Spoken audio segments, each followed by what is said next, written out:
Bila dia orang ni dari tim yang tuan-tuan tengok ni daripada KL. Program kita ni, kita pergi pada masjid-masjid yang mana kita lihat yang bersiap untuk kita hadir. Dan kemudian kita, seperti mana yang tuan-tuan tahu, kita jawab soalan-soalan yang terkumpul ataupun soalan-soalan yang telah tuan-tuan berikan. Dan tuan-tuan juga boleh tanya soalan selain daripada apa yang disebut oleh moderator tadi. Saya jawab soalan yang pertama ni dulu.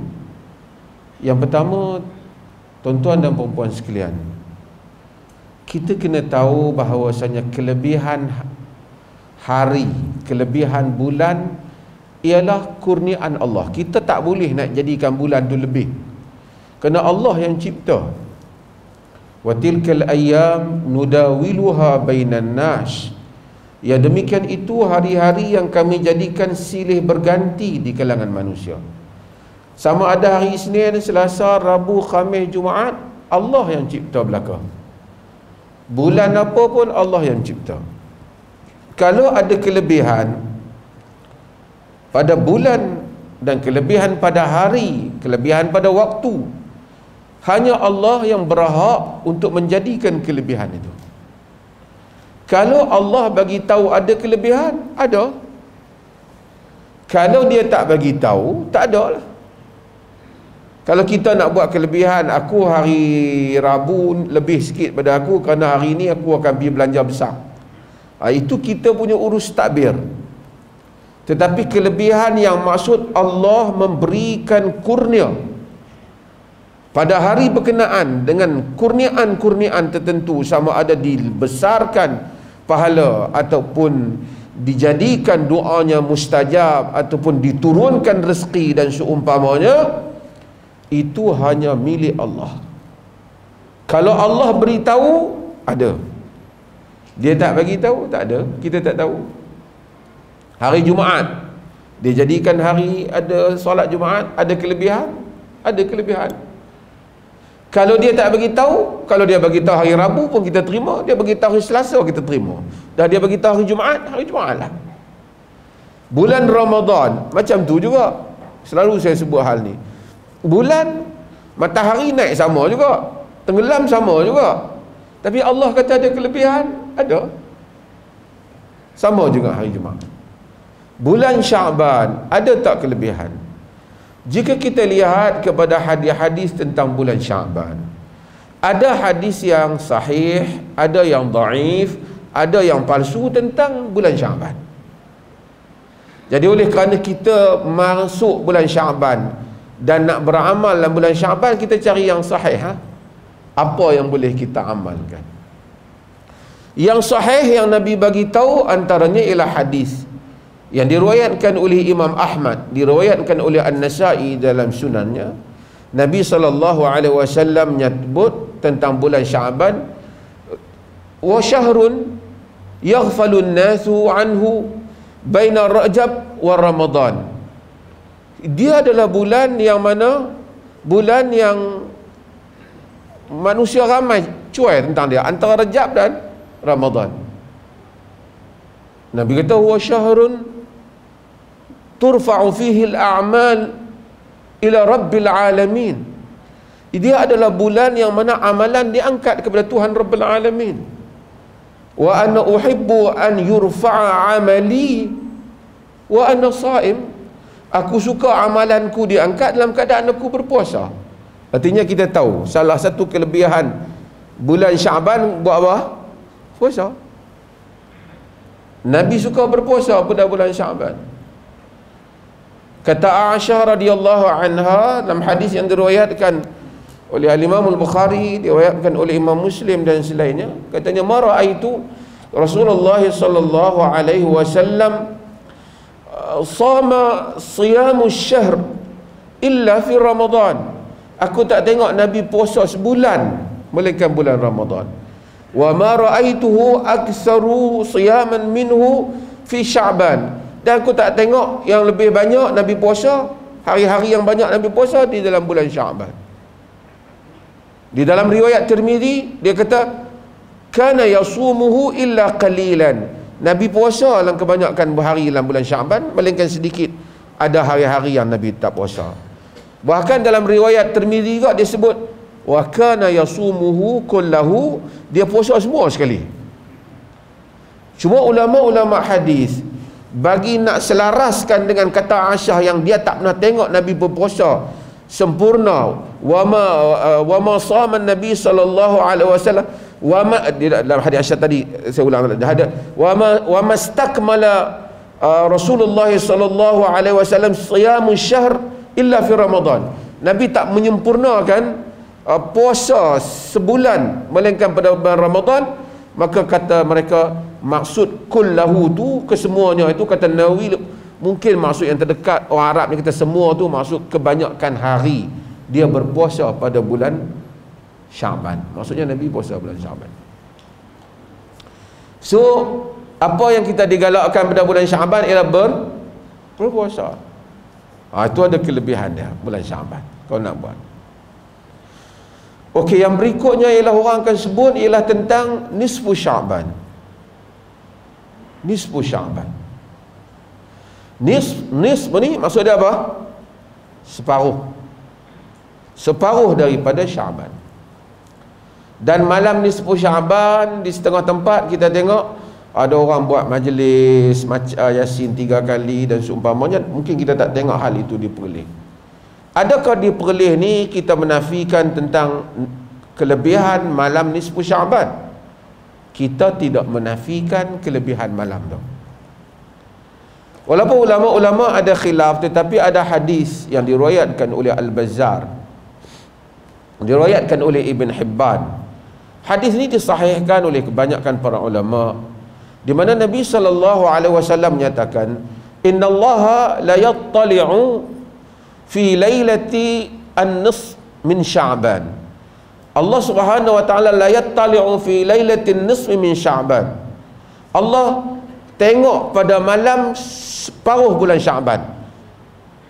Pada malam nisfu Sya'ban lah, pada malam separuh Sya'ban. Fayaghfiru li jami'i khalqihi illa musyrikun aw musyahin.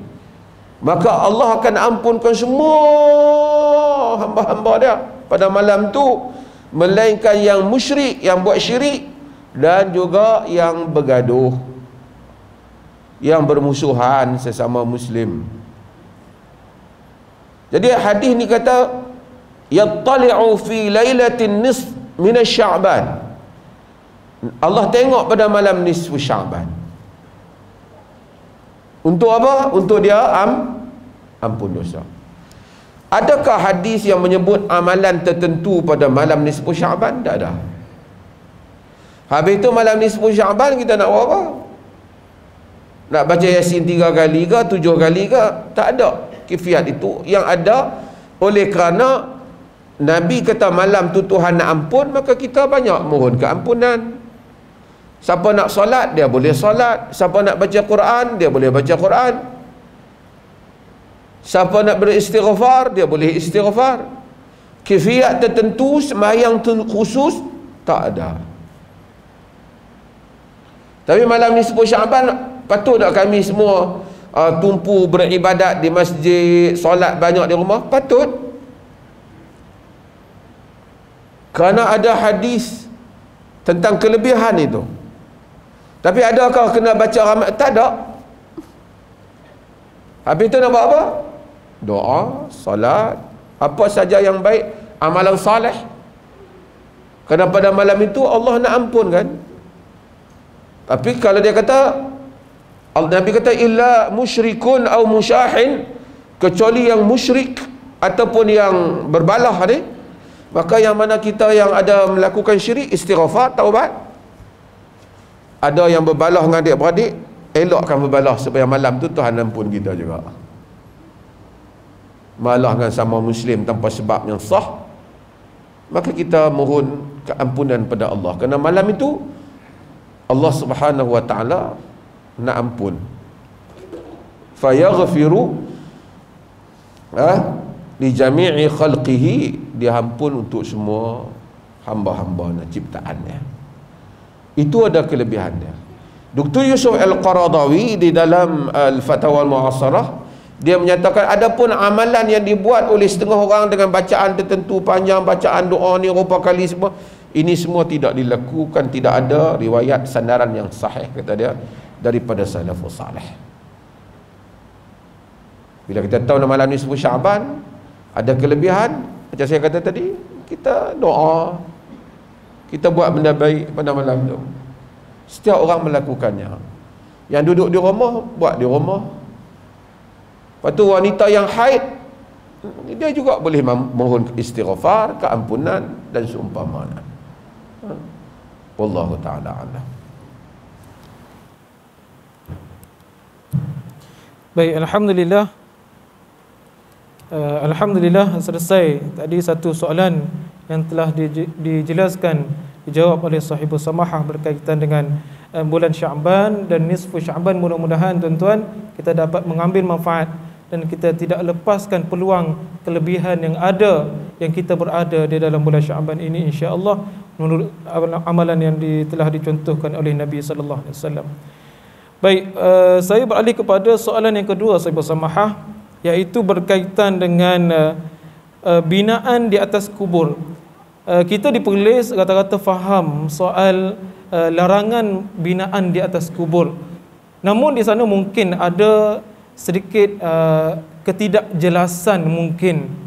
Kerana mungkin dilarangan itu di mana tahapnya, ataupun adakah kepuk-kepuk yang dibuat dengan kayu ataupun dengan paip-paip dan sebagainya. Binaan kekal itu sejauh mana larangannya itu, sahibus samahah, dipersilakan. Terima kasih banyak pada soalan. Ni pun kadang-kadang orang duk tanya lagi, dia kata perlih ni pelik, tak ikut mazhab Syafi'i, tak boleh orang nak buat binaan. Sebenarnya mazhab Syafi'i ialah mazhab yang paling keras tentang masalah larangan binaan ni. Hambali lebih sedikit lunak, tapi Imam Syafi'i pada kubur awam dia telah menghukumnya haram. Kenapa? Pertama, kerana larangan ini kerana ada hadis Nabi SAW, di mana Nabi SAW telah naha Rasulullah SAW an yujassasa al-qabru wal yuq'adu alaihi wa yubna alaihi. Nabi SAW telah larang daripada ditajsis. Tajsis ni dia buat plaster. Plaster dulu, tajsis ni macam simen dulu ni, dia campur bahan plaster simen yang putih tu, zaman dulu dah ada, dengan batu, dengan cantik tu. Dia, kita pernah tonton tengok bangunan bangunan lama-lama, dia punya lantai dah tu yang putih, ada biji-biji batu tu kan. Dia tajsis. Nabi larang an yujassasal qabru, ditajsiskan kubur kan, wa yuq'adu alaihi, dan kita duduk atas kubur, dan kemudian kita ataupun wa yubna alaihi, dan kita buat binaan atas kubur. Itu di dalam hadis yang diriwayatkan oleh Imam Muslim. Al-Imam Nawawi rahimahullah, Imam Nawawi ni lah imam mazhab apa ni? Mazhab apa ni? Mazhab Syafi'i rahimahullah, meninggal pada tahun 676 Hijrah. Al-Imam Nawawi rahimahullah, dia kata qala Syafi'i wa ashab, dalam mazhab Syafi'i dan ashab, dia kata at-tajsis tu tajsisu makruh, wa ammal qu'udu alaihi fa haramun. Tajsis tu, buat tajsis tu makruh, dia kata, dan duduk atas kubur hukum dia haram. Kemudian dia tahu ammal bina'u alaihi, adapun binaan di atas kubur itu fa makruhun idza kana fi milkil bani wa haramun idza kana fi maqbaratin musabbalah. Dia kata adapun jika binaan ni atas kubur ni makruh jika sekiranya tanah sendiri. Jika kubur awam hukumnya haram, kata misalnya. Dia kata wa hadha an-nass alaihi Syafi'i, Ini adalah nas, perkara yang dinaskan oleh al-Imam Syafi'i, kata dia. Dan Imam Syafi'i kata, wa ra'aitul a'immata bi Makkah, aku melihat imam-imam di Makkah ya'muruna bihadmi ma yubna, dan aku telah melihat imam-imam di Mekah, yakni ulama-ulama di Mekah, kata Imam Syafi'i, telah memerintahkan supaya dihancurkan apa yang dibina di atas kubur. Mazhab apa tu? Syafi'i. Dan nas yang sama disebut oleh al-Imam An-Nawawi dalam kitab Al-Majmu' Syarhul Muhadzab, iaitu kitab dalam mazhab Syafi'i. Bahkan dalam kitab mazhab Syafi'i dia kata wa an yuktaba alai, ditulis nama, wa an yuktaba ismuhu au ghairuhu, ditulis nama tuan kubur tu ataupun selainnya juga makruh. Dimakruhkan. Kerana ada hadis yang tadi saya sebut, hadis yang diriwayatkan oleh Imam Muslim, ada hadis dengan riwayat yang lainnya diriwayatkan oleh Imam An-Nasai, dia kata au yuktabu alaihi, atau ditulis di atasnya. Maka dimakruhkan. Dimakruhkan pada sekurang-kurangnya. Kata Imam Syafi'i, kalau maqbaratin musabbalatin, kalau kubur awam, hukumnya haram. Sebab tu al-mu'tamad fil fiqh Syafi'i yang dihimpunkan oleh Dr. Muhammad Az-Zuhaili, dia menyebut ini adalah pegangan dalam mazhab Syafi'i yang memakruhkan sekurang-kurangnya hal ini. Dan yang digalakkan ialah meninggikan kubur dengan kadar sejengkal. Yang ni kita timbul bagi tanah dia tinggi. Kalau dia nak letak anak-anak batu ke apa, tak apa, supaya orang tahu tu kubur, dihormati agar tidak dipijak padanya. Binaan di dalam mazhab Syafi'i tidak. Demikian dalam Zadul Mustaqni', di dalam mazhab Imam Ahmad disebut hal yang sama. Cumanya dalam mazhab Imam Syafi'i nas dia jelas, kalau kubur awam dia haramkan.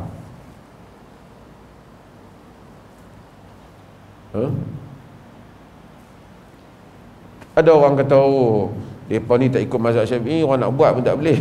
Sebenarnya hak kata tu dia tak baca nas dalam mazhab Syafi'i. Kerana ada hadis dalam hal itu, maka diperleh kita tak buat.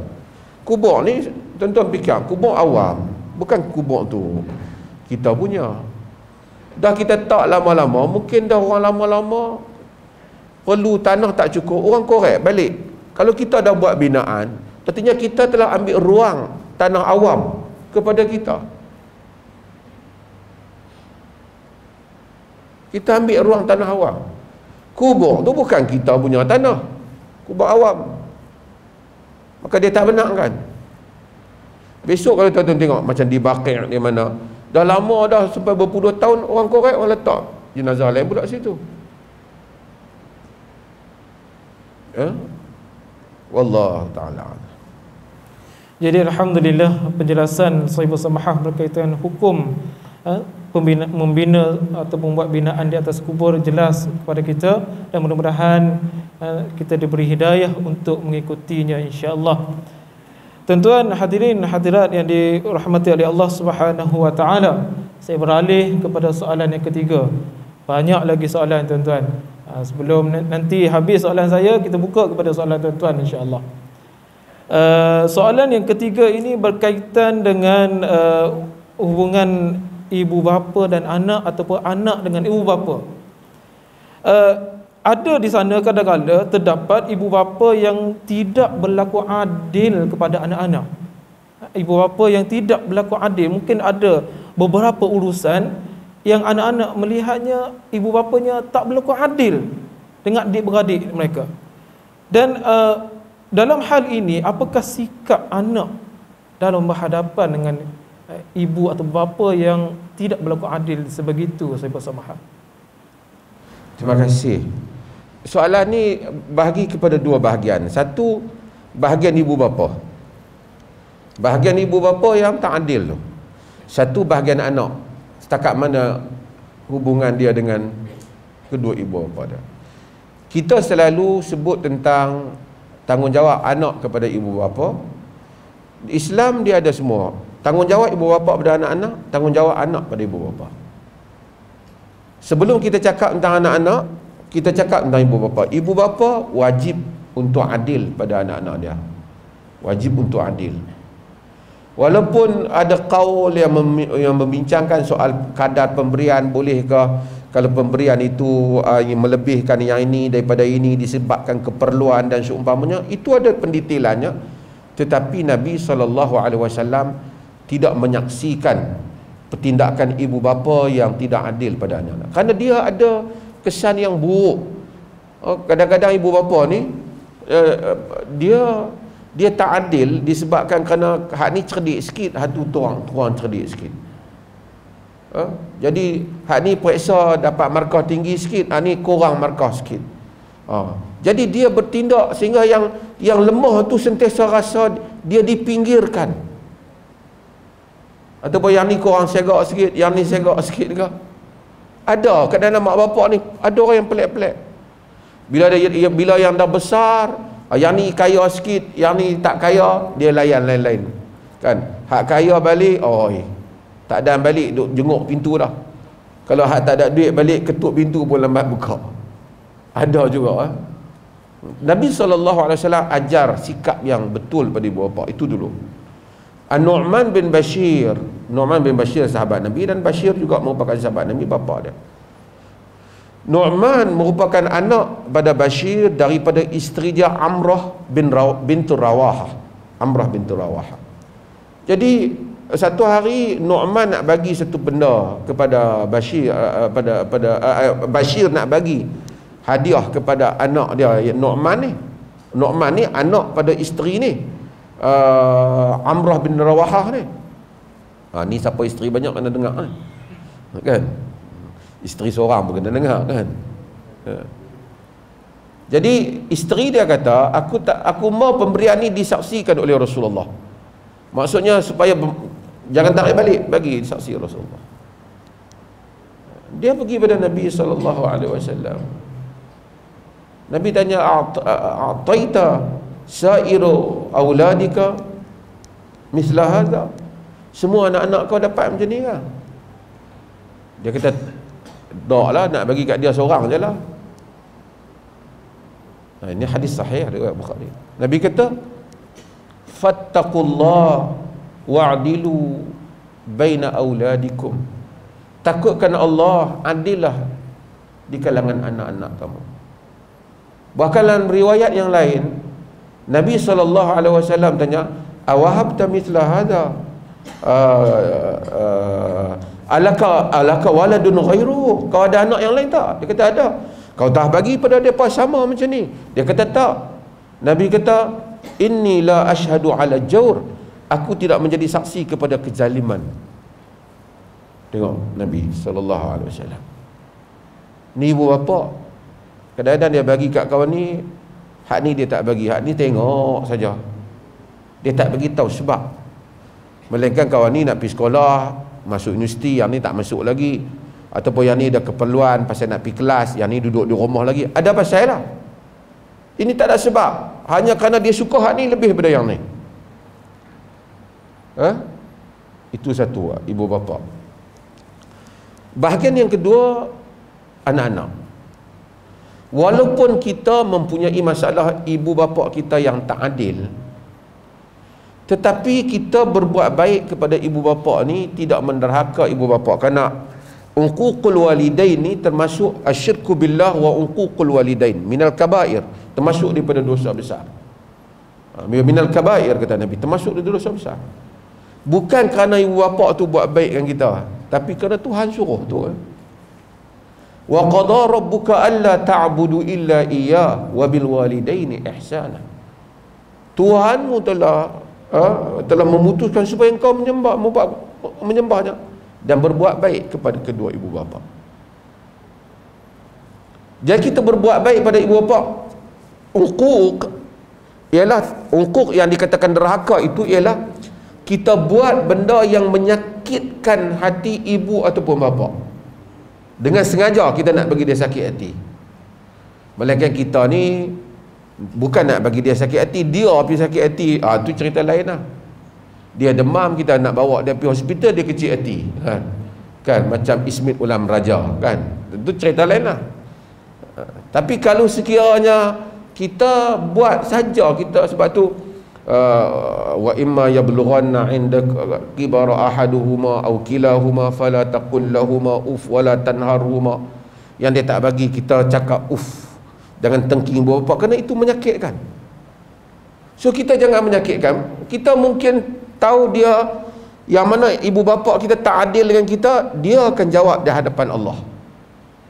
Tapi bahagian kita dengan dia, kita buat sekadar yang kita mampu. Saya baru ni ada satu orang mengadu. Dia kata ibu dia kata, ya Allah, kalau tak ada duit langsung tak pernah layan, ada duit barulah senyum bagi. Dia kata, apa dia nak buat? Dia kata, balik dia kalau tak bagi duit dia tak mau cakap, sedangkan dia ada tanggungan anak-anak dia, ada macam-macam. Dia tak kira, dia kira minta duit, dia nak joli lah. Ada ibu macam tu. Kita taklah diwajibkan oleh agama sehingga terus bagi kepada ibu sehingga kita tak mampu. Kita kena tunaikan tanggungjawab kita. Tapi kita mungkin diam, kita tak kata apa ada. Yang mana kadang kita mampu, hak mana menanggung keperluan dia, kita bagi. Kalau kita tahu dia gunakan duit tu untuk benda yang salah, kita jangan bagi. Tapi kita taklah maki dia, cerca dia, kerana Quran kata, wa in jahadaka ala an tusyrika bi ma laysa laka bihi ilmun fala tuti'huma wa sahibhuma fid dunya ma'rufa.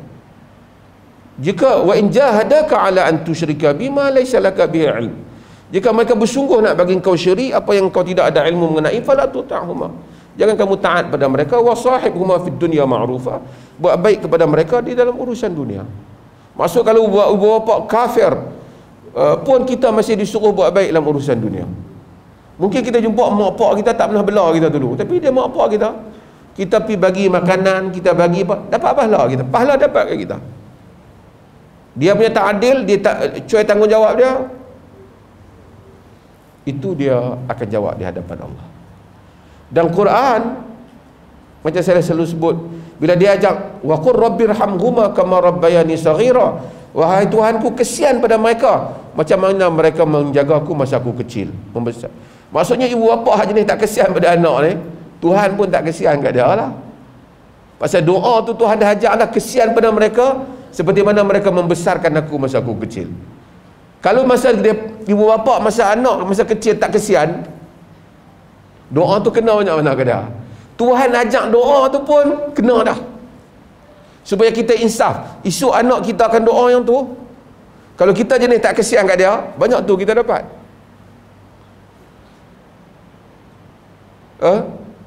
Itu yang Allah ajar dalam surah Isra. Maka dengan itu, ibu bapa wajib adil, berbuat tidak menzalimi anak-anak. Anak-anak berbuat baik pada ibu bapa, sekalipun ibu bapa dia mungkin ada benda yang tak kena dahulu, tapi dia buat baik dengan tidak menderhakai, dengan tidak menyakitkan, sengaja menyakitkan perasaan ibu ataupun ayah. Melainkan ibu tu melampaui batas, itu cerita lain. Macam cerita Mus'ab bin Umair, kita tengok macam cerita Sa'ad bin Abi Waqqas. Mak dia masuk Islam, nazar tak mau makan.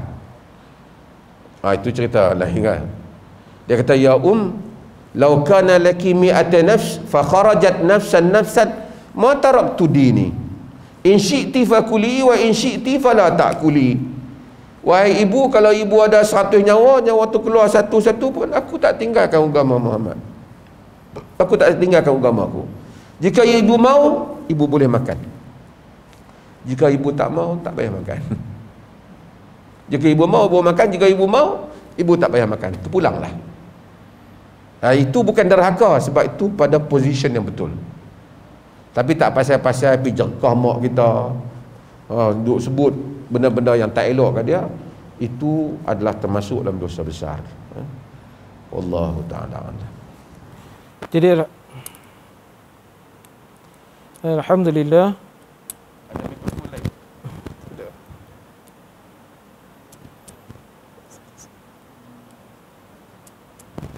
masjidnya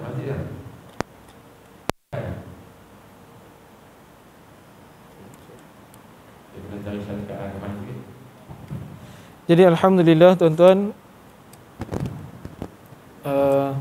selesai soalan yang ketiga yang telah dijawab oleh Sahibus Samahah berkaitan dengan sikap. Mudah-mudahan kita menjadi seorang anak yang saleh dan juga seorang ibu bapa yang juga berlaku adil terhadap anak-anak. Jadi untuk soalan yang keempat, kesempatan sebelum kita azan Isyak, kita beralih kepada Sahibus Samahah berkaitan dengan ahkam perkahwinan, hukum perkahwinan, iaitu berkaitan dengan pernikahan seorang janda. Adakah wali itu menjadi syarat perkahwinan seorang janda, ataupun seorang janda tidak perlu kepada persetujuan wali untuk menikah? Saya bersama. Terima kasih. Janda ni apa? Janda. Perempuan. Anak dara pun perempuan. Janda ni apa? Bila kita kata janda, janda ni wanita yang pernah berkahwin lah, wanita yang pernah berkahwin. Di dalam ni dia sebut, fuqaha sebut wanita yang pernah berkahwin dan merasai persetubuhan yang halal. Jadi itu apabila kita sebut tu dia thaib, dia janda. Okey, sebelah kita tahu dulu, sekali kita duk ingat janda apa, janda baik ke kan? Janda ni orang kadang-kadang bila sebut janda, dia terbayang perempuan baru dah pernah kahwin, duk muda-muda lagi. Janda ada, janda muda apa ada, janda tua apa ada. Anak dara muda apa ada, anak dara tua apa ada. So kita kena clear bila kita sebut perkataan janda. Di dalam syarat rukun kepada nikah, salah satunya apa? Wali, kan? Itu pada sisi jumhur para ulama, majoriti para ulama. Di sisi mazhab Hanafi, dia tidak mensyaratkan, dia tidak menjadikan wali sebagai rukun. Dia ada perbincangan dia yang panjang, tapi pada umumnya dia tak menjadikan wali sebagai rukun. Mazhab Hanafi. Mazhab Hanafi ni ialah mazhab Abu Hanifah, Nu'man bin Thabit. Dan tuan-tuan bila sebut mazhab Hanafi ni, tuan-tuan kena tahulah negeri mana mazhab Hanafi. India, Pakistan, Iraq, Mesir. Mazhab Hanafi ialah mazhab yang paling besar. Sebab dalam sejarah Islam, mazhab Hanafi mazhab utama masa kerajaan Abbasiyah. Kerana Muhammad Hasan Asy-Syaibani dia menjadi mufti ataupun menjadi qadi qudah kepada kerajaan Abbasiyah, dan mazhab rasmi bagi kerajaan Osmaniyah. Khalifah Osmaniyah tu mazhab rasmi dia mazhab Hanafi. Sebab tu mazhab Hanafi ni dia besar. Dia menjadi mazhab yang besar. Okey. Dalam mazhab Hanafi, dia tidak mensyaratkan, dia tidak menjadikan itu sebagai rukun. Maksud seorang perempuan boleh berkahwin tanpa wali. Yang tu dulu saya nak sebut. Dia boleh berkahwin tanpa wali, kemudian mereka berbeza khilaf dalam pendetilannya. Di kalangan mereka kemudian menyatakan kalau dia kahwin tanpa wali dan tak sekufu, bapak dia bangkangan bapak dia diterima. Kalau dia kahwin sekufu, bapak dia tak boleh bangkang. Tuan-tuan pergi ke negeri Arab, di Jordan, di banyak negara Arab, dia banyak mazhab Hanafi, dia ke arah qaul macam tu. Perempuan kalau kahwin tanpa wali, kalau bapak dia tak dapat buktikan pilihan dia tu tak sekufu, perkahwinan dia diterima. Tetapi majoriti mazhab Malik, Syafi'i, Hanafi, Malik, Syafi'i, Hanbali, dan kebanyakan ulama menyatakan wali adalah rukun. Paling jelas kata mereka antaranya firman Allah, wala ta'duluhun an yankihna azwajahun. Jangan kamu adal, jangan kamu larang, kamu cegah mereka untuk mereka mengawini semula bekas-bekas suami mereka. Yakni sekali kita azan sampai habis soalan ni. Jangan halang anak perempuan kamu untuk kahwin. Siapa tu? Wali jangan halang. Dia panggil wali adl. Kata para ulama jumhur, kalau wali tak ada kuasa, pasal apa Tuhan kata jangan larang? Artinya wali ada kuasa lah. Wali ada kuasa. Kalau tidak, tak ada manfaat larangan Tuhan kepada wali. Kalau boleh kahwin tanpa wali, itu hujah mereka. Hujah mereka ialah kedua, ialah hadis yang diriwayatkan oleh Imam Abu Dawud, diriwayatkan oleh Imam Tirmizi, diriwayatkan oleh Ibnu Majah, diriwayatkan oleh Ashabus Sunan, iaitu ayyum ra'atin nakahat bi ghairi izni waliyuha fa nikahuha batil. Imam Syafi'i menyebut hadis itu dulu di dalam kitab, di dalam Al-Um, sebelum daripada itu lagi, iaitu dia kata mana-mana wanita yang berkahwin tanpa izin walinya, nikahnya batil. Jadi khilaf. Dan mazhab Hanafi bukan sebarang juga dia kemukakan hujah-hujah dia, tapi wallahu taala alam, jika kita lihat kekuatan hujah berada di pihak jumhur, majoriti.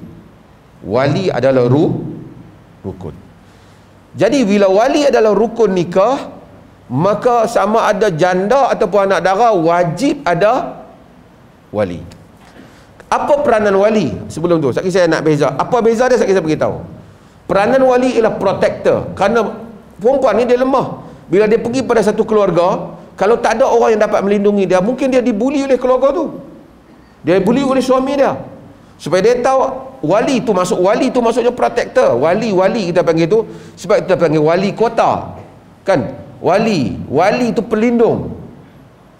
Dia protector. Allahu waliyul ladzina amanu. Allah pelindung orang yang beriman. Tu wali. Jadi wali tu pelindung. Kalau wali tak mampu jadi pelindung, dia tak boleh jadi wali. Sebab bapak melindungi dia, datuk dia melindungi dia, abang dia melindungi dia, anak dia juga melindungi dia.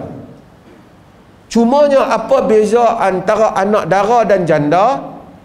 Bezanya janda ni, kalau sekiranya dia nak kahwin, pak dia setuju ke tak setuju ke, hak dia. Pak dia kena setuju juga. Nabi kata as-saybu ahaqqu bi nafsihi min waliha. Dalam hadis Muslim, janda lebih berhak terhadap dirinya dibandingkan walinya. Kata Al-Imam Nawawi rahimahullah dalam mensyarahkan Sahih Muslim, itu menunjukkan adanya musyarakah. Musyarakah maksudnya apa? Maksudnya dua-dua berhak, tapi dia lebih berhak daripada pak dia. Artinya kalau dia nak kahwin, pak dia kata tak sesuai calon tu, dia tak boleh, pak dia tak nak kira buah dia, jangan kira buah pak dia. Tapi kalau nak dara nak kahwin, pak dia kata tak sesuai, dia tu tak boleh masuk keluarga kita, saya tak setuju. Dia nak kahwin, pak dia tak benarkan, dia pergi pada qadi kata pasal apa? Enggan, pasal saya besarkan anak saya dalam keluarga yang baik, dia ni mari orang keluarga yang ni saya tak boleh terima. Hujah pak dia kuat, qadi tengok pak dia boleh qadi boleh halang. Pak dia tak mau bagi, qadi tak boleh kata apa. Tapi kalau pak dia kata tak ada, kami ni geng ni dia bukan geng, hujah tak kuat. Misalnya setakat parti cap apa tak kuat lah, umpama. Tapi kalau sekiranya janda, walaupun pak dia ada hujah, janda tetap boleh mengawinkan diri dia. Kalau sekiranya pak dia enggan menjadi wali, maka dia ambil wali yang lain, susunan wali yang lain, kan? Abang dia ke, pak saudara dia ke, ikut tertib wali yang dah. Kalau semua tak mau, qadi kahwinkan. As-saybu ahaqqu bi nafsihi min waliha. Itu maksudnya. Tetapi wali adalah penting di dalam struktur pengkahwinan di sisi mazhab jumhur, dan mazhab jumhur yang kita amalkan di negara kita. Tapi kalau tuan-tuan pergi ke negara-negara Arab, mungkin tuan-tuan tengok ada kelonggaran ini sikit, disebabkan mereka memegang qaul di dalam mazhab Hanafi. Cumanya mereka kata kalau satu orang tu kahwin, kemudian pak dia tak bangkang ke apa, walaupun tak ada wali, seperti di Jordan dan seumpamanya, dia kata perkahwinan itu sah jika walinya gagal mengemukakan hujah bahawasanya perkahwinan itu tak sekupu dan seumpamanya. Kita di sini jumhur, dan qaul jumhur ialah kuat dalam pandangan Allah. Okey tuan-tuan, kita berhenti seketika untuk memberi laluan kepada azan Isya, dan kita akan sambung lagi selepas ini.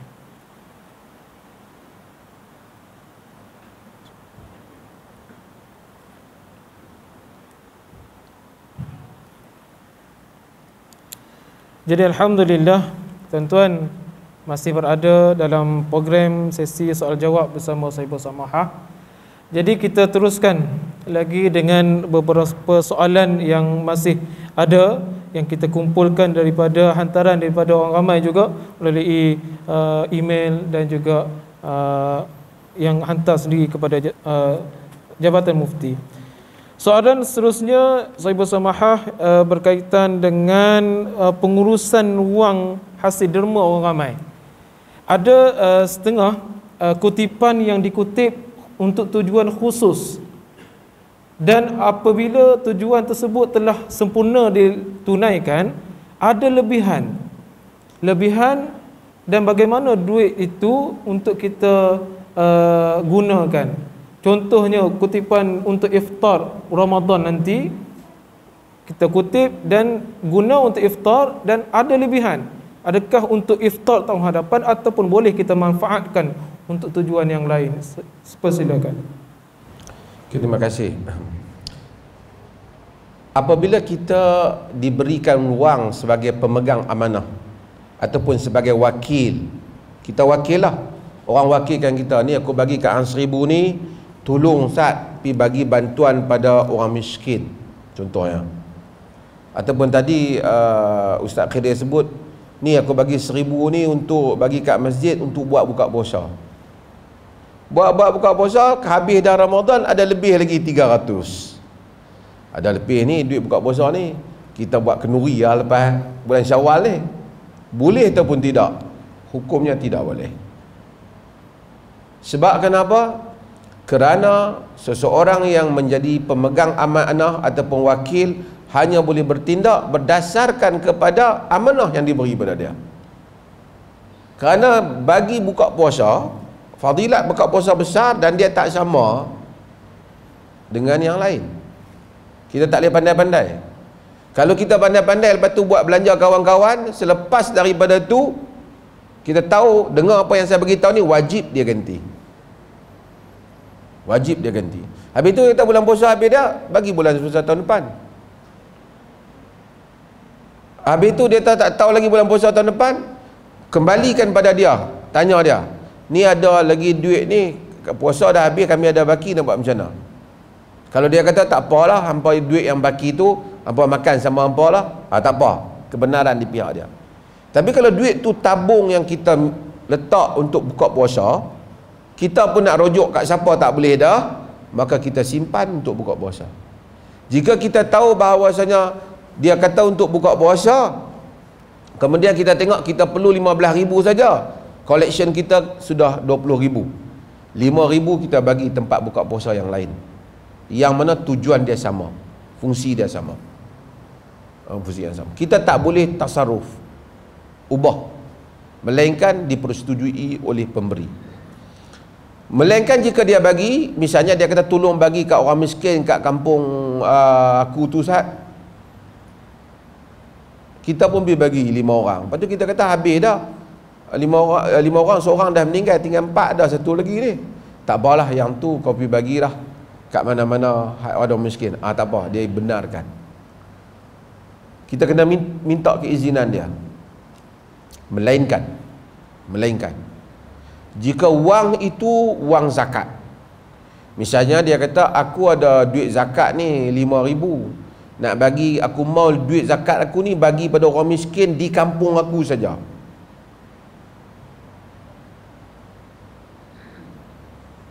Kemudian bagi-bagi ada lagi lebih 1,000, kita boleh bagi kampung sebelah sekalipun tak minta izin dia. Hatta kalau daripada awal tak minta izin dia pun, dia tak boleh kata apa, kerana duit zakat bukan duit dia. Duit zakat memang duit siapa? Hak asnaf. Dia tak boleh kata duit zakat ni aku punya, aku tak mau bagi. Duit zakat bukan dia punya. Sebab tu bila dia bagi kepada pihak pengurus zakat, pihak pengurus zakat boleh berikan kepada mana-mana saja orang yang layak menerima zakat. Sekalipun kawan yang bayar tu tak setuju, kerana itu bukan duit dia.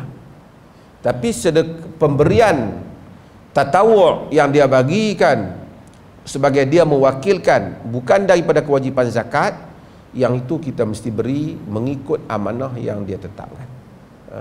Jika tidak, kita mengkhianati amanah. Dan ini Allah Subhanahu wa taala menyebut, ya ayyuhallazina amanu la takhunullaha wa rasulahu la takhunullaha war rasul wa takhunu amanatikum wa antum ta'lamun.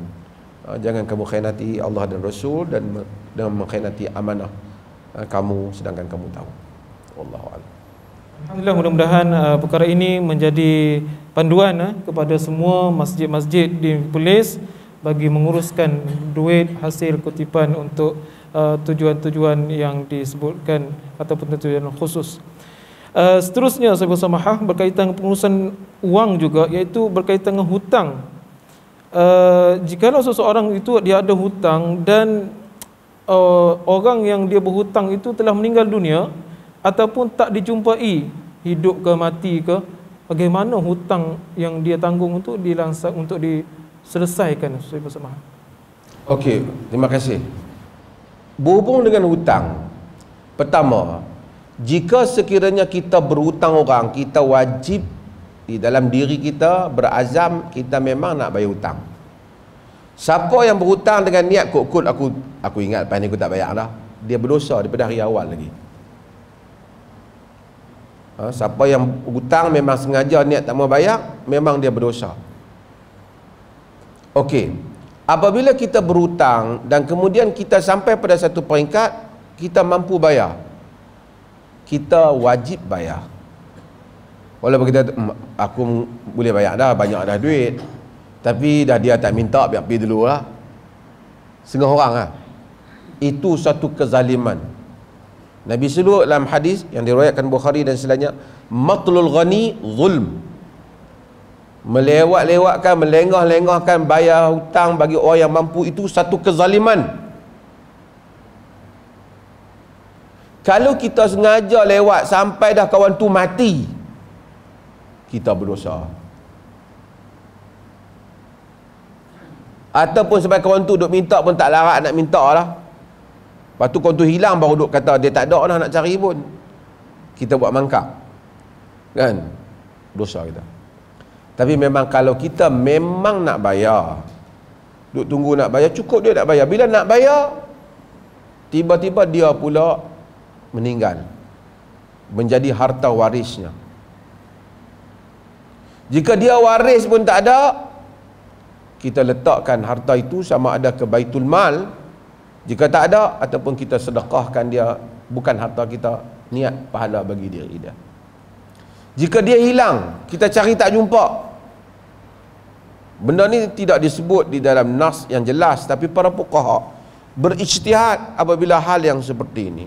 Kata mereka, jika sekiranya kita nak bayar hutang, cari dia tak ada nombor telefon, tak ada apa pun, tak ada nak kontak, kita pun tak apalah, takut bebanan duit dia ada kat kita, kita pergi sedekah duit dia. Bukan sedekah kita, pahala untuk siapa? Untuk dia.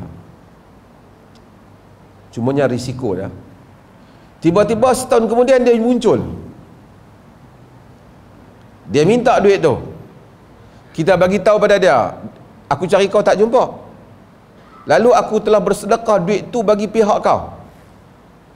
Kalau dia kata kalau macam tu tak apalah, selesai.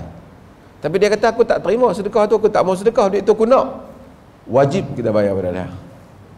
Sedekah hari tu jadi sedekah kita. Macam tu nanya, padahal hang pun hutang tak bayar lama.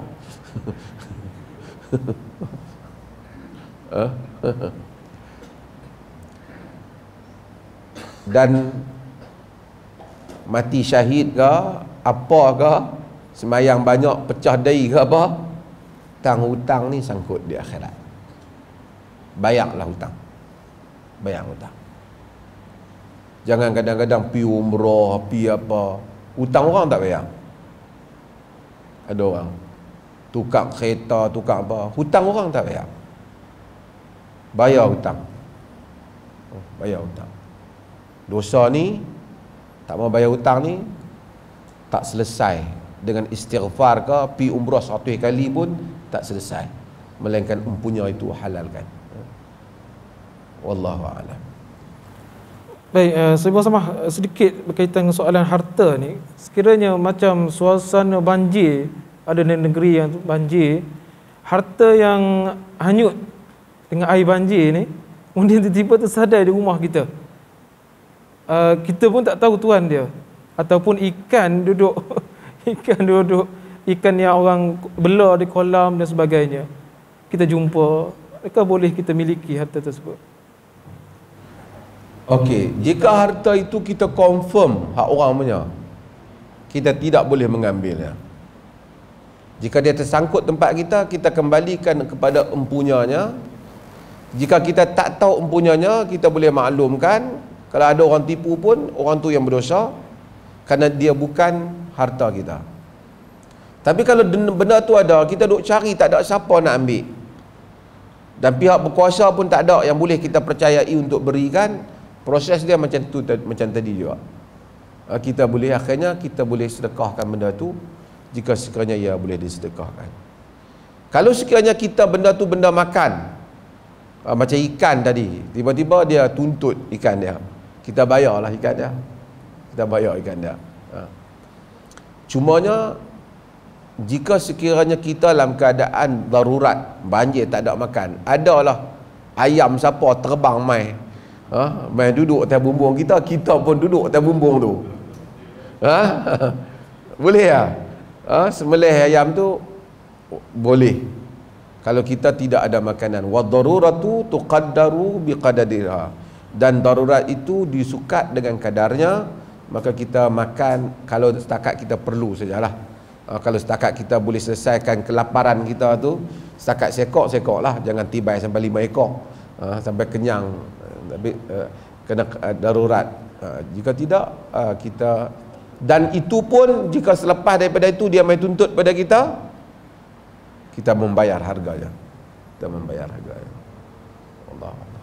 Alhamdulillah, itu sikit sebanyak tentang pengurusan harta yang boleh kita dapat penjelasan hukum daripada Sahibul Samahah. Dan soalan yang ingin saya ajukan berkaitan dengan apakah benar Sahibul Samahah dosa anak perempuan yang belum berkahwin, yang bujang, ditanggung oleh bapanya? Ini banyak diperkatakan dalam masyarakat kita. Persilakan. Dosa anak perempuan benarkah ditanggung oleh bapa? Boleh? Yang tak kahwin lagi. Ni anak-anak perempuan nak duduk belakang tu, kan? Depa kata geram kat ayah, kita buat dosa, biar ayah kita tanggung dosa kita. Boleh?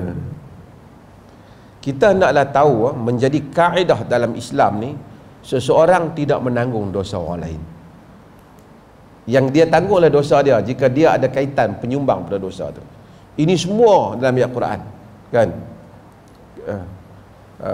Wala taksibu kullu nafsin illa 'alaiha wala taziru waziratun wizra ukhra, kan? Sesuatu jiwa tak menanggung melainkan apa yang tidak menanggung kesalahan itu, melainkan dia yang tanggung, dan orang yang boleh menanggung satu tanggungan, yakni dosa, tidak akan menanggung dosa orang lain. Seorang yang buat salah tu akan tanggung dosa dia sendiri, orang yang boleh menanggung tak akan menanggung melainkan dosa dia sendiri. Itu di dalam surah Al-An'am. Dan surah Al-Isra, Allah kata faman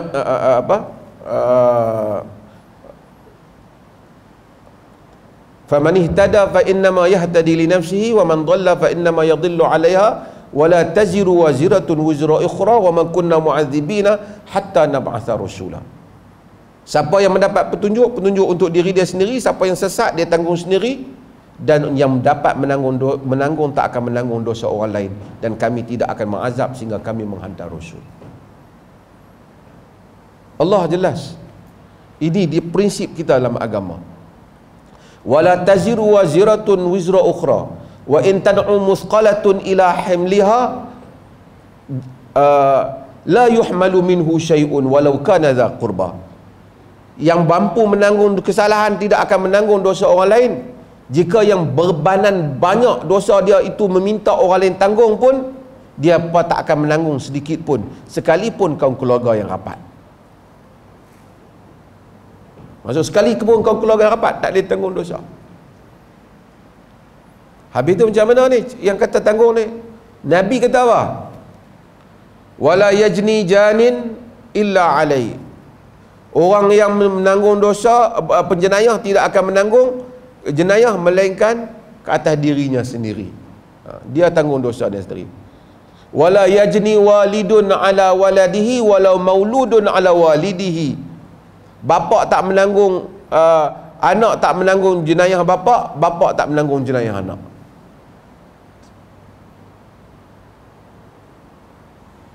Ni kaedah dalam agama. Ini hadis yang diriwayatkan oleh Imam Ibn Majah. Maka dengan itu, apa yang dia tanggung? Dia tanggung kalau dia menyumbang. Kawan tu tak tahu, dia kata aku nak tanya, tang mana tempat maksiat atau main judi ni? Aku lama tak main. Dia kata aku tahu, aku tunjuk. Yang tunjuk tanggung dosa bersyubhat. Tapi yang buat main judi berdosa tak? Berdosa. Bukan kata aku tak dosa, dia dosa, dia tunjuk kat aku. Tak. Kau tanggung dosa kau, dia tanggung dosa terlibat.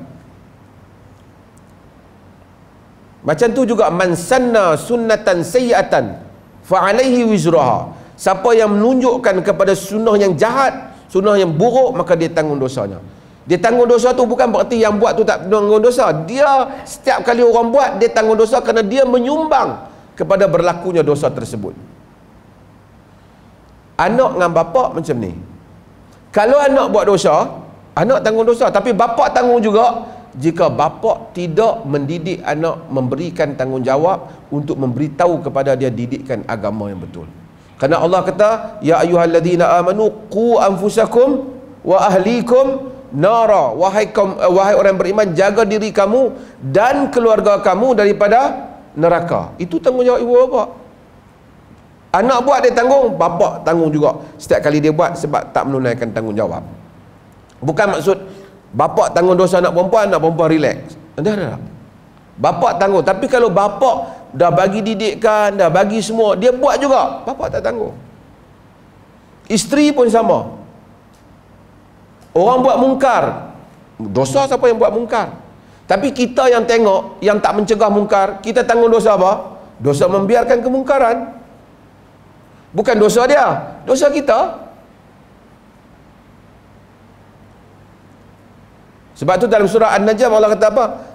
Am lam yunabba bima fi suhufi Musa wa Ibrahimul ladzi waffa alla taziru waziratun wizra ukhra wa an laysa lil insan illa ma sa'a.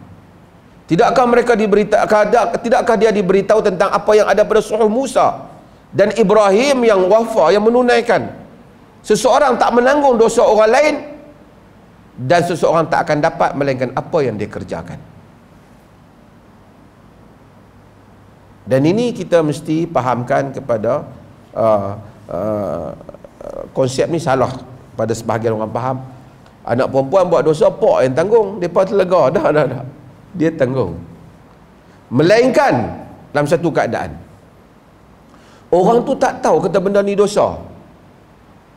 Kita pergi bagi tahu dia buat benda yang dia sangka tak dosa, yang tahu kata dosa tu pergi ajak dia. Lalu dia buat di atas tak tahu dia. Yang ni ditanggung sepenuhnya oleh yang menghasut. Misalnya kita pergi beli satu benda, kita beli, betul-betul kita nak beli, rupanya dengan pembelian itu menyebabkan telah berlakunya kezaliman pada satu pihak yang lain. Contohnya, kawan tu akan kehilangan apa-apa, kita sengaja, kita yang tanggunglah. Orang yang beli tu dia tak tanggung sebab dia tak tahu.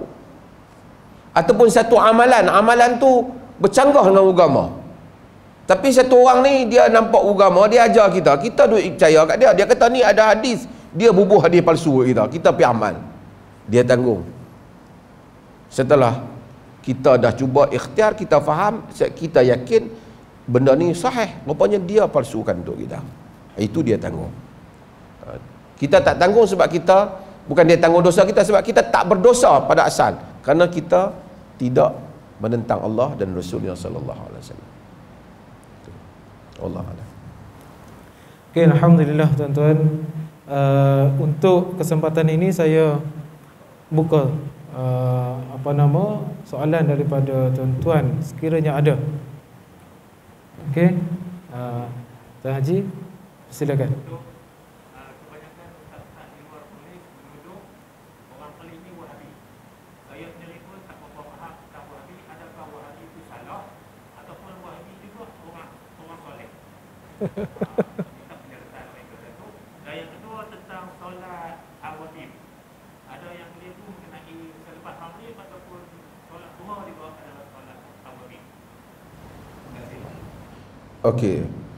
Hadis solat awabim yang mengkhususkan sembahyang lepas maghrib dengan berapa bilangan rakaat semua tidak sabit. Sebahagian riwayat-riwayat menyebut merangkumi solat duha itu sebagai awabim, yakni dia maksud orang yang awab kembali kepada Allah Subhanahu Wa Taala. Itu disebut penamaan saja. Tetapi sabit kepada amalan hendaklah berdasarkan kepada hadis-hadis yang sabit, bukan berdasar kepada nama yang diberikan. Solat duha sabit dengan nas solat duha. Okey, balik kepada isu Wahabi tadi. Isu perleh Wahabi ke tak? Perleh tak ada rujukan kitab Muhammad bin Abdul Wahab.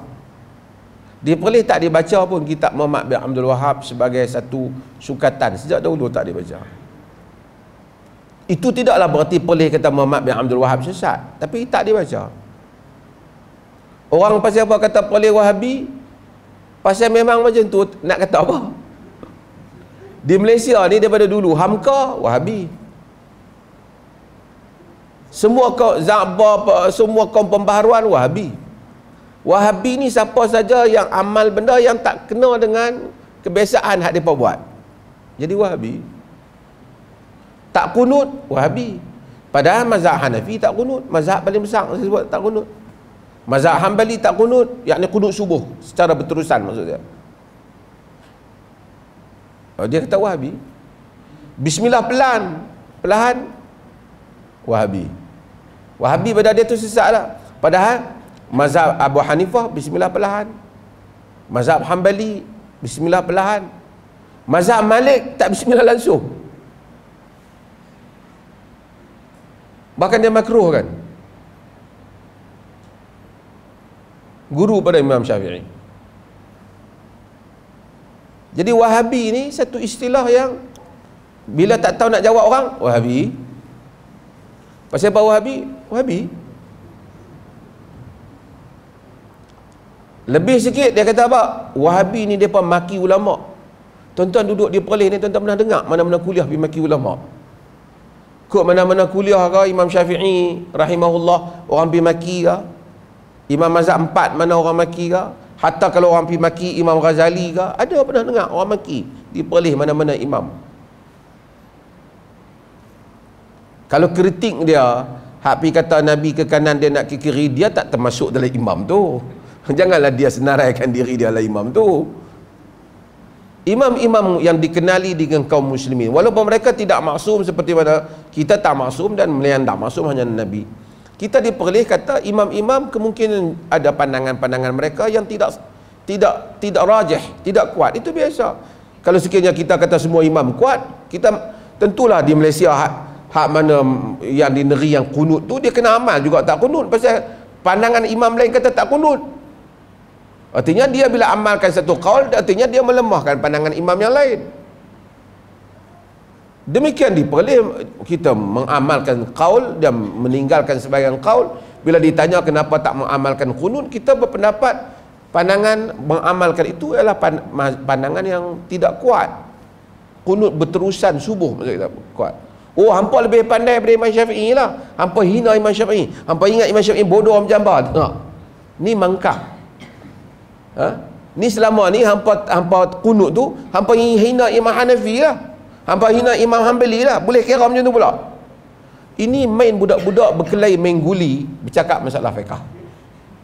Budak-budak main guli bercakap masalah fiqah. Ini masalah fiqh. Bila orang tak amalkan qaul tu, bukan dia hina imam tu, kemudian dia hasut, tengok pok-pok ni dia hina, dia kata Imam Syafi'i kafir belaka. Siapa dia pernah kafir kan? Dia create cerita ni.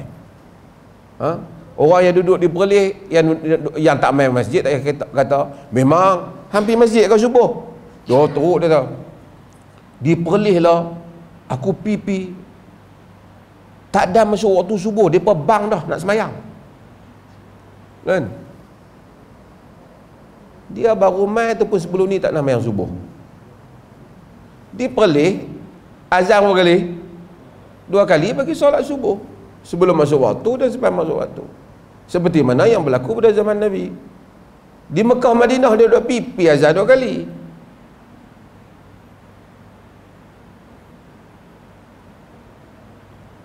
Dalam mazhab Syafi'i ada qaul ni juga.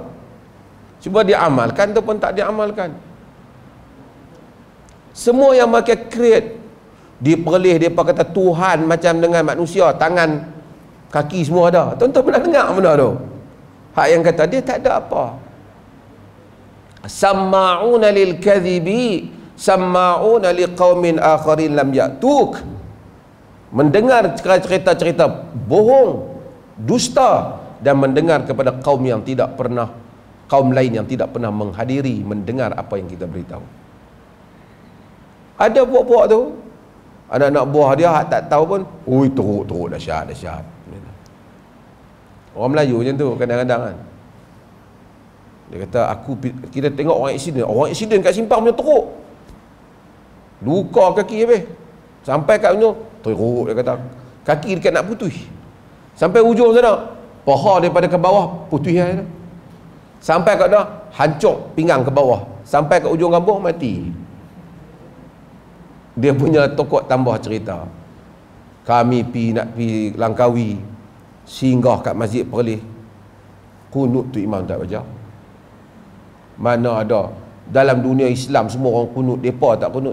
Kawan nak cerita tu dia pernah pergi Langkawi ya, Mekah Madinah tak Nabi. Kalau dia pergi Mekah Madinah dia tak kata yang tu. Mai cerita kawan dia cerita apa? Dia kawan aku pergi Perlis. Subuh pun dia tak mayang lah.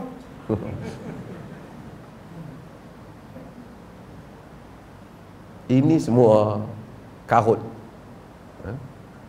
Karut. Jadi mudah-mudahan kita ni tak penting apa orang kata. Yang penting ialah kita mengamalkan apa yang ada dalam Quran dan Sunnah. Dan siapa yang boleh tanya mereka, apa kaul fiqh di Perlis yang tak ada imam kata? Buat kuis kat dia. Fatwa ke apa yang tak ada mazhab kata, mereka yang kata. Bagi tahu mai. Ambil lah fatwa Perlis tu boleh cari. Ambil satu kaul hak Perlis kata ni, mana ulama pun tak kata. Ulama tu bukan apa? Ulama tu imam-imam mazhab. Kalau setakat hak duk mai apa? Hak dua jual yang jampi kat kampung ni kita tak masuk lah dalam tu. Kan? Ni imam-imam mazhab, imam-imam muktabar ni, ambil mana kaul yang ada di Perlis yang tak ada siapa pun imam kata. Kalau ada tunjuk kita. Wallahu a'lam. Okey, ada satu soalan daripada adik kita. Silakan.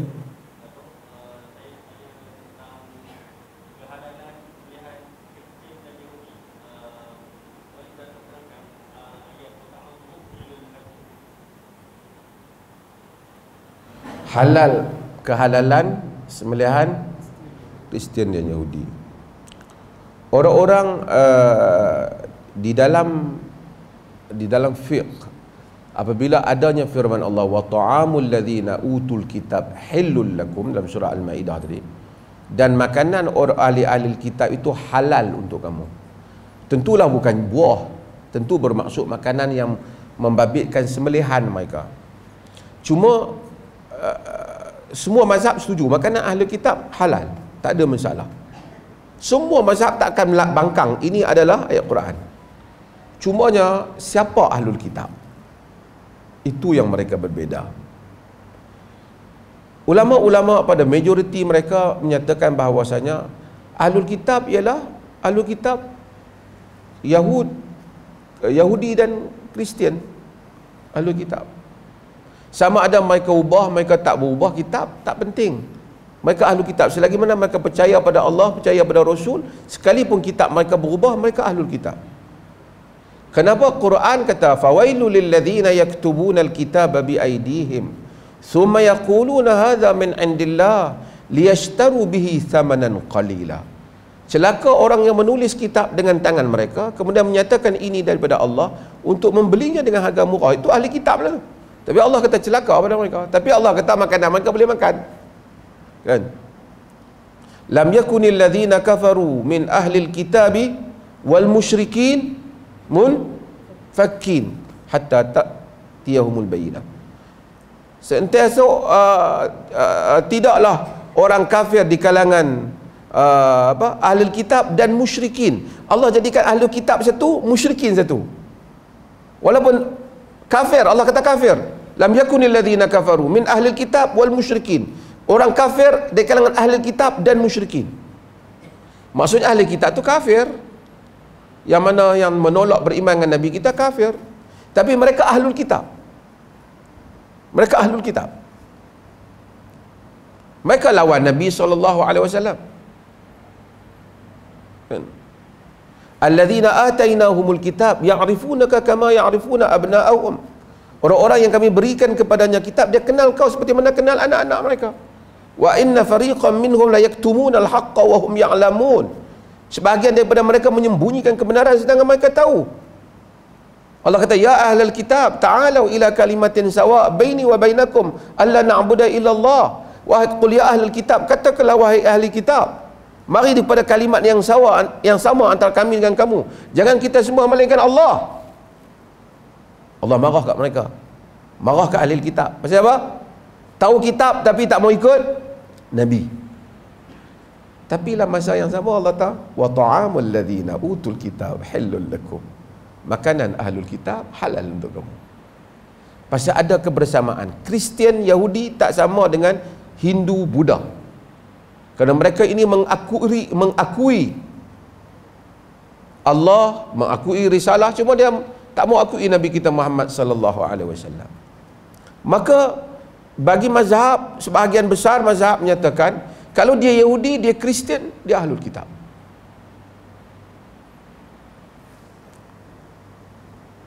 Maka makanan mereka, sembelihan mereka boleh dimakan.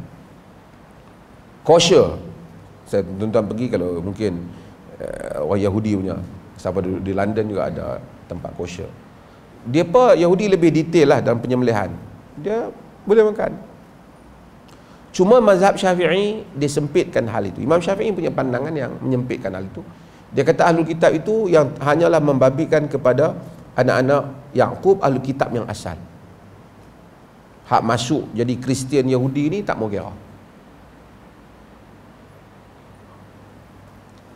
Kalau fatwa antarabangsa kebanyakannya menyebut bahawasanya ahlul kitab tu semua Yahudi dan Kristian. Melainkan mereka binatang yang mana tak boleh kita makan, babi ke apa tak boleh. Tapi kalau sembelihan mereka yang mana pada sisi agama mereka betul, cara sembelihan tu, kita pun orang Islam ada sembelih tak betul, tak boleh, kita pun tak boleh makan. Tapi kalau pada sisi agama Kristian dan sisi agama Yahudi betul pada agama mereka, sembelihan itu, maka kita boleh makan. Itulah fatwa yang dikeluarkan oleh majoriti kebanyakan. Baca Mustafa Zarqa, baca Qardawi, semua fatwa ke arah itu. Terutama mereka yang duduk. Saya pernah juga duduk di UK. Saya kira makan yang orang Islam dululah. Tak ada sangat, barulah pergi kepada fatwa itu. Tapi asalnya sebenarnya di sisi para ulama memang mereka tu wa ta'amul ladzina utul kitab, sembelihan mereka boleh dimakan.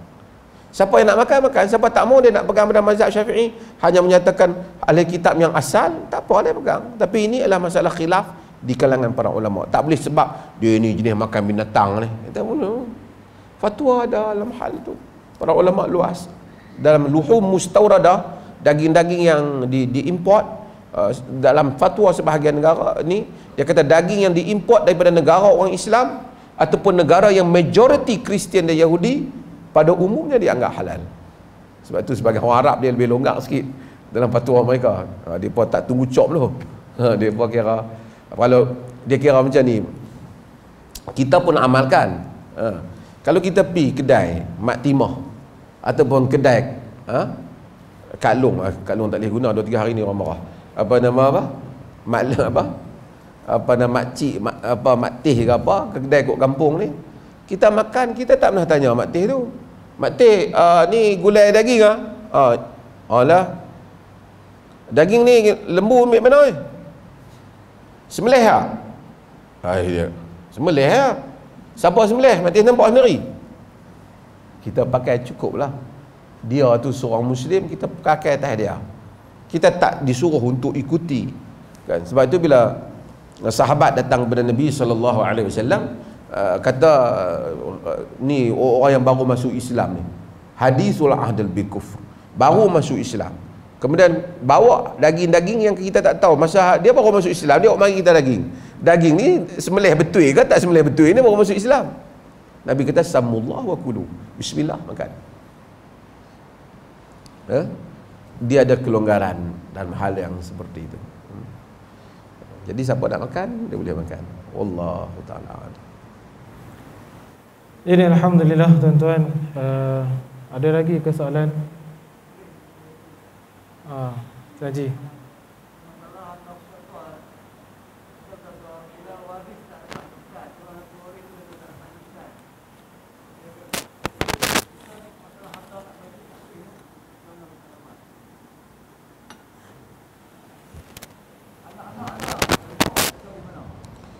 Waris tak dapat dikesan.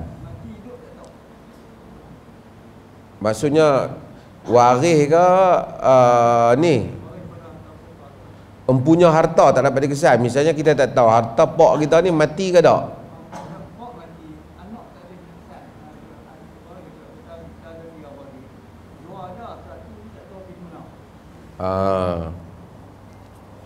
Okey. Kalau kita tahu tiga beradik, yang ada 2 saja, seorang tak tahu pergi mana, ataupun seorang ni dia tahu pergi mana, dia tak mau nak sign, kan? Dia tak mau nak turun tanda tangan, dia buat payah, dia harta banyak dah, dia buat tak mau. Jadi kita tak boleh. Kita pernah bincang dalam fatwa hal ni. Pertama, di sudut majority rule, majority boleh proceed, kita bahagi harta tu. Cuma kalau kita tahu dia lelaki, kita tak ambil lah bahagian dia tu. Kalau kata seorang dapat seorang 50,000, dia punya 50,000, kita ambil bahagian kita je lah. Bahagian dia mungkin boleh disimpan di Baitul Mal ke dulu, ataupun disimpan di amanah mana-mana ke, pemegang amanah ke, kita letak bahagian dia. Anak dia. Kalau macam tu, bahagian bapak dia tu diberi pada anak dia, bagi tahu ini adalah bahagian bapak kau. Besok kalau bapak kau mai tuntut kat kau, kau tolong pegang bahagian dia. Kerana anak dia yang paling layak kali untuk pegang amanah bahagian bapak dia. Artinya kalau harta tu 500,000, ada 5 orang, misalnya kalau lah kata seorang dapat 100,000 lelaki, umpamanya hak 100,000 tu tinggal anak dia saja, bagi ke anak dia. Walaupun dia tak kata apa boleh jual ke tak, itu tak timbul lagi, kerana waris telah mati. Bila mati saja boleh dia bahagi pusaka. You setuju tak setuju, atau pusaka boleh dia bahagikan. Ya. Okay, alhamdulillah tuan-tuan, kita pun masa sudah mencapai 9.30. Sudah 9, hampir 9.30. Jadi sekali lagi pihak penganjur, pihak Jabatan Mufti Negeri Perlis dan juga pihak masjid mengucapkan ribuan terima kasih kepada tuan-tuan yang sudi memberi sepenuh perhatian sepanjang sesi soal jawab bersama Sahibul Samahah. Dan pihak Jabatan Mufti sekali lagi mengalu-alukan tuan-tuan untuk terus bersama dengan pihak kami dalam siri-siri program-program ziarah dari masa pada minggu-minggu yang akan datang. Dan tuan-tuan boleh melihat kembali sesi soal jawab ini di rakaman sama ada di Suara Sunnah ataupun di Pro Media Tajdid insya-Allah. Jadi boleh lihat kembali, mungkin ada yang perlu diulang dan sebagainya. Jadi kita berakhir sekadar itu pada malam ini. Sekali lagi pihak Jabatan Mufti mengucapkan terima kasih kepada Ustaz Sofian bin Muda di atas kerjasama semua ahli jawatankuasa masjid yang telah memberi kerjasama dan persiapan tempat di masjid ini, alhamdulillah. Dan saya mewakili pihak Jabatan Mufti mohon maaf sekiranya ada terkasar bahasa, terkurang bicara dan kekurangan yang ada. Jadi aku qauli hadza wa astaghfirullahal azim li wa lakum. Wassalamualaikum warahmatullahi wabarakatuh.